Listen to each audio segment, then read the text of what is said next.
नमस्कार, मैं हूँ शिवांगी और मैं अपने चैनल संदीप शिवांगी चौहान में आप सभी का स्वागत करती हूँ और आशा करती हूँ कि जो लोग मुझे देख रहे हैं वो लोग बहुत अच्छे होंगे, नहीं भी देख रहे हैं वो भी अच्छे होंगे।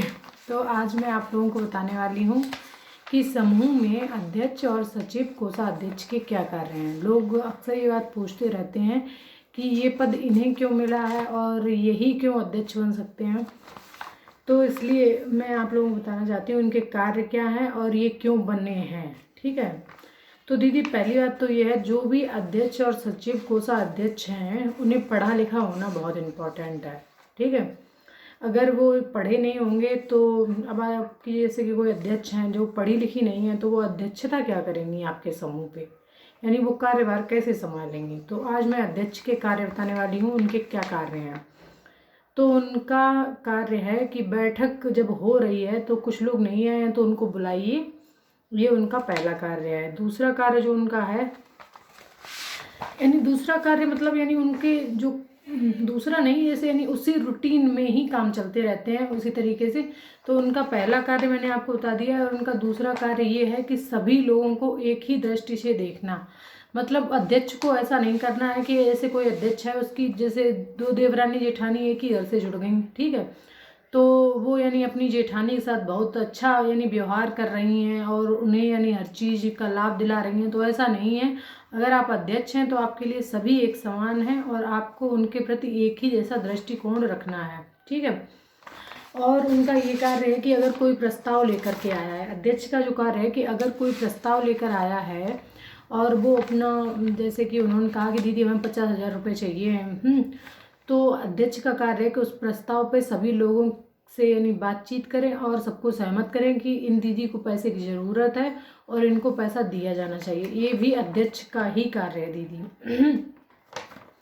और उनका कार्य ये भी है कि कितने लोग आज आए हुए हैं कितने नहीं आए हैं। जब उनकी मीटिंग हो रही है अगर कोई नहीं आया है तो वो किस कारणवश नहीं आया है इस पर उन्हें ही बातचीत करनी होगी। ठीक है, और यानी कि अगर कोई दीदी नहीं आई हैं जो आपके ही समूह में जुड़ी हुई हैं तो आपको पता करना चाहिए कि यानी किस समस्या के कारण वो नहीं आएंगे, ये अध्यक्ष का ही कार्य है। और अगर किसी कारणवश नहीं आई हैं तो यानी आप लोग समूह से जुड़े हैं तो एक दूसरे के लिए सपोर्टिव आपका होना बहुत ज़रूरी है। मतलब एक दूसरे की मदद करना, यानी दीदियाँ जो हैं समूह में जुड़ी हुई हैं लेडीज़ हैं वही एक दूसरे की मदद करेंगी। और यानी ये इच्छा यानी होनी चाहिए, हर इंसान में ये चीज़ होनी चाहिए कि एक दूसरे की आप लोग मदद करें। और जैसे कोई नियम है उसका उल्लंघन हो रहा है, जैसे कि यानी किसी ने पैसा नहीं जमा किया है या कोई लेट लतीफ़ कर रहा है, तो ये कार्य भी हमारी अध्यक्ष दीदी का है कि उस पर चर्चा करें कि ये नियम का पालन क्यों नहीं हो रहा है। ठीक है, और जैसे मान लो कोई दीदी हैं उनका यानी किसी दूसरी दीदी से झगड़ा चल रहा है और वो समूह में ही जुड़ी हुई हैं तो इस पर भी चर्चा करनी होती है कि यानी मान लो इन लोगों को हटाना है। अब 2 लोग हैं, जैसे 10 लोगों का समूह है उसमें 2 लोग झगड़े वाले जुड़े हुए हैं जिनका मतभेद चल रहा है, तो उनकी वजह से फिर पूरा समूह खराब होने का डर है। या तो अध्यक्ष दीदी मिलकर उन्हें समझाएं कि आप लोग थोड़ा कन्वेंस कीजिए एक दूसरे के साथ, यानी थोड़ा समझौता कीजिए और इसमें जुड़े रहिए, वरना फिर सब लोगों की सहमति से जब नहीं उनका विचार विमर्श दोनों लोगों का हो पा रहा है तो उनको हटा दिया जाए। ये भी कार्य अध्यक्ष का ही है। और अध्यक्ष बैंक खाते का संचालन भी करता है।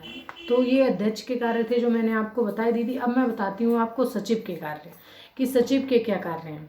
तो दीदी सचिव का पहला कार्य ये है कि नियम पालन पे जोर देना कि नियमों का पालन हो रहा है या नहीं हो रहा है। जो हमारे पंचसूत्र हैं ये सचिव का कार्य है कि सचिव इस चीज़ की देख रेख करे कि हमारे पंचसूत्र का नियम, जो हमारे पंचसूत्र हैं उनका पालन हो रहा है या नहीं हो रहा, हमारी बैठक हो रही है या नहीं हो रही है, बचत वापस हो रही है या नहीं हो रही है।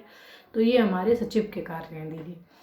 और जो सचिव का और दूसरा जो कार्य है वो समूह की खाता बही की देखरेख, यानी जो समूह की खाता बही है उसकी देखरेख करना। ठीक है, कि जो उसमें यानी लिखा पढ़ी है जो सही से हो रही है या नहीं हो रही है, ये कार्य सचिव ही करेगा। और सचिव का कार्य है बैठक बही लिखना, भी सचिव का ही कार्य है। ठीक है, और सचिव अगर हमारी पढ़ी लिखी नहीं है तो सचिव के अलावा ये वाला कार्य है, ये हमारी जो दूसरी दीदियाँ हैं जो पढ़ी लिखी हैं, अध्यक्ष दीदी भी कर सकती हैं, लेखपाल दीदी भी कर सकती हैं, या कोषाध्यक्ष दीदी भी कर सकती हैं। अगर ये दीदी पढ़ी लिखी नहीं है, लेकिन अध्यक्ष का पढ़ा लिखा होना जरूरी होता है। ठीक है दीदी। और जो हमारे अध्यक्ष के कार्य मैंने आपको बता दिए, सचिव के भी बता दिए। अब आते हैं कोषाध्यक्ष पे कि इनका कार्य क्या है। तो दीदी, कोषाध्यक्ष का सबसे पहला कार्य है पैसे का हिसाब किताब रखना, कि कितना पैसा आया है, कितना पैसा चला गया है, कितना ब्याज वापस आया है, ठीक है, हमने कितना पैसा किसको दे दिया है। ये कार्य, इस पैसे की देख रेख करने का कार्य होता है कोषाध्यक्ष का। तो पूरा जो पैसा है उसका पूरा जो कार्यभार संभालेंगी वो कोषाध्यक्ष दीदी ही संभालेंगी। इनका पढ़ा होना बहुत ज़रूरी है, पढ़ा लिखा होना। ठीक है दीदी। और जैसे कि जो ब्याज की किस्तें वापस आई हैं उनको जमा करने का भी कार्य इन्हीं का रहेगा, हमारी कोषाध्यक्ष दीदी का। और जैसे कि यानी अगर हमें ज़रूरत पड़ गई मान लीजिए अकस्मात, तो ये प्रस्ताव लिख करके हमें पैसे की निकासी भी करवाएंगी। तीनों लोग जा कर के पैसे की जो निकासी करवाएंगे वो कोषाध्यक्ष दीदी ही, जिसको पैसा लेंगी नहीं वो कोषाध्यक्ष दीदी ही करेंगी। और कोषाध्यक्ष के पास ही पैसे का रख रखाव होगा। ठीक है, वही पैसे को सुरक्षित अपने पास रखेंगी। तो आप लोग जब भी अपनी कोषाध्यक्ष चुने तो ये सोच समझ कर चुने कि हाँ, ये दीदी पैसे का लेन देन अच्छी भांति से कर सकती हैं या नहीं कर सकती हैं। अगर आपको लगता है कि ये दीदी इस योग्य नहीं है तो प्लीज़ उन्हें हटाइए, और उनकी जगह पे जो आप लोगों को लगता हो कि ये दीदी सबसे यानी सही है, तो सोच समझ करके आप अपने कोषाध्यक्ष को चुनें। तो आज मैंने आपको अध्यक्ष, सचिव, कोषाध्यक्ष तीनों लोगों के कार्य बताए हैं। तो आज मेरा वीडियो यहीं पे समाप्त होता है। अगले वीडियो के लिए कल का वेट कीजिए आप लोग। और अगर मेरा वीडियो अच्छा लगा हो तो इसको लाइक कीजिए, मेरे चैनल को सब्सक्राइब कीजिए, और अगर आपका कोई क्वेश्चन है तो उस पर कमेंट कीजिए। Thank you.